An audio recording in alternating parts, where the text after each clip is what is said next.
جب کوئی انسان دکھ اذیت بے بسی کی انتہا کو لے کر اونچی اونچی آواز میں اس کے سامنے سسکیاں لے کر رو رہا ہوتا ہے تو اللہ پاک اپنے فرشتوں سے فرماتے ہیں کہ جاؤ دیکھو میرا بندہ کیوں رو رہا ہے، اسے چپ کرواؤ۔ تو فرشتے چپ کروانے کی کوشش کرتے ہیں اور تھک ہار کر اللہ کے پاس جا کر سوال کرتے ہیں، یا باری تعالیٰ آپ تو جانتے ہیں کہ یہ کس غرض سے رو رہا ہے۔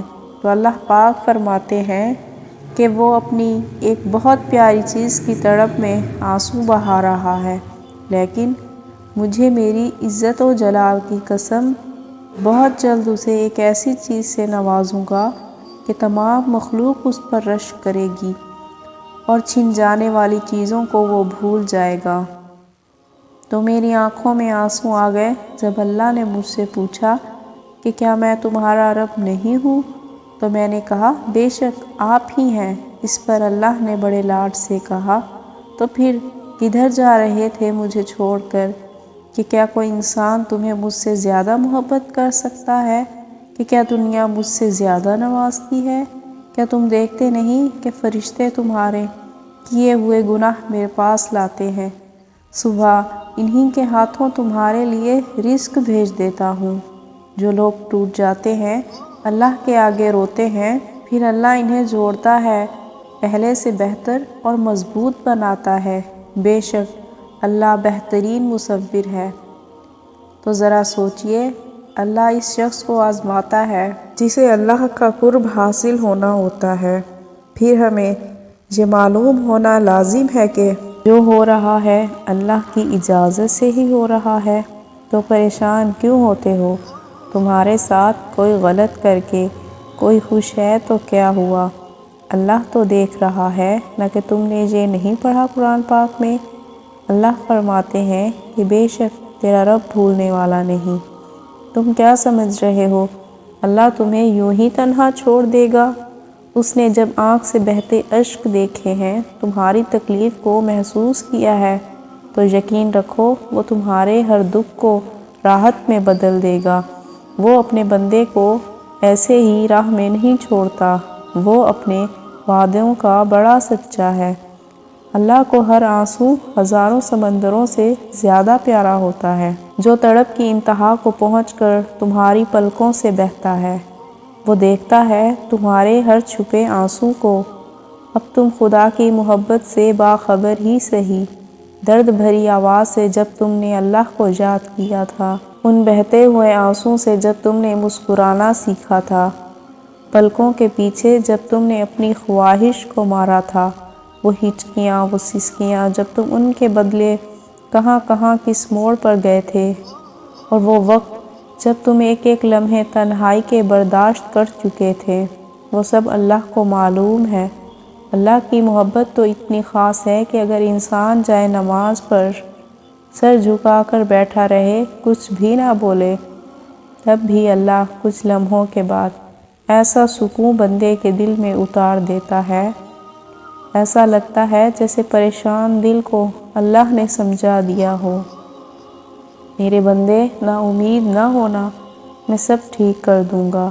اگر اللہ تمہاری خواہشوں کے مطابق دینا شروع کر دے، یقین جانو تم پھر بھی خوش نہیں ہوگے۔ انسان بڑا ناشکرا ہے، اللہ نے تمہارے لیے بہت کچھ سوچ رکھا ہے، بس وہ تمہیں اپنے کن تک لانے کے لیے آزمائشوں تک گزارتا ہے۔ دیکھنا بہت جلد تمہارے لیے ناممکن دریوں سے مدد بھیجے گا۔ خدا کی قسم، اللہ کی تقسیم سے اختلاف رکھنے والوں کا مقدر زوال ہوتا ہے، سکون سجدے میں جا کر ہی ملتا ہے۔ جب یہ دل نڈھال ہوتا ہے، ٹھوکر لگنے سے سنبھلتے ہیں، ہمیں اس سے پہلے خدا سے جدائی کا کہاں خیال ہوتا ہے۔ جب دل پر اختیار باقی نہ رہے تو نمازیں اکثر لمبی ہو جاتی ہیں۔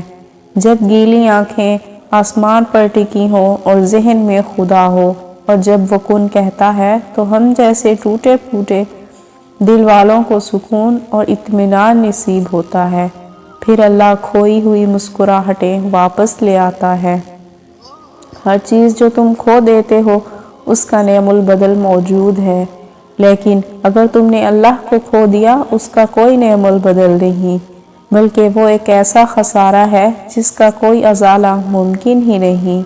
اللہ فرماتا ہے ڈرو نہیں، میں بے شک ہر حال میں تمہارے ساتھ ہوں، سب دیکھ بھی رہا ہوں، سن بھی رہا ہوں۔ جب دل ٹوٹ جاتا ہے تب کوئی رشتہ، کوئی چیز، کوئی بندہ آسرا نہیں بن سکتا، لیکن یاد رکھیے آپ کا رب ہر وقت آپ کے ساتھ ہے، آپ کو دیکھ رہا ہے، آپ کو سن رہا ہے۔ یاد رکھیے دنیا ایک مقافات عمل ہے، کسی کا بھی صبر ضائع نہیں جاتا۔ یقین رکھیے اللہ نہ صرف اس دنیا میں آخرت میں بھی آپ سے کی گئی ایک ایک زیادتی کا بدلہ لے کر رہے گا، بے شک وہ بہترین بدلہ لینے والا ہے۔ اللہ پر یقین رکھیے، اللہ کی محبتیں اور حکمتیں دیکھیے۔ میری دعا ہے کہ اللہ تمہیں اتنا صبر دے کہ تمہارا دل ہر حال میں مطمئن رہے، اللہ تمہیں اتنا مضبوط بنائے کوئی تمہیں توڑ نہ سکے، اللہ تمہیں اپنے اتنا قریب لے کر آئے تمہیں کسی اور کی ضرورت نہ پڑے، اللہ تمہیں اپنی اتنی محبت دے تم کسی اور کی محبت کو نہ ترسو، اللہ تمہیں دنیا کی اتنی سمجھ عطا کرے کہ تم اس کے ہر فیصلے پر راضی ہو جاؤ، اللہ تمہیں اتنا کچھ نوازے تم کسی کے محتاج نہ رہو، اللہ تمہیں اپنی یاد میں اتنا مشغول کر دے کہ تمہیں کسی اور کی یاد نہ ستائے، اللہ تمہیں اپنا اتنا قرب عطا کرے کہ تمہیں کسی اور کی چاہ نہ رہے۔ آمین ثم آمین۔ ویورز، آپ لوگوں کو ہماری آج کی ویڈیو کیسی لگی ہے پلیز کمنٹ باکس میں ضرور بتائیے گا۔ اگر ہمارے چینل پر نئے ہیں تو پلیز ہمارے چینل کو ضرور سبسکرائب کر دیں۔ شکریہ، جزاک اللہ۔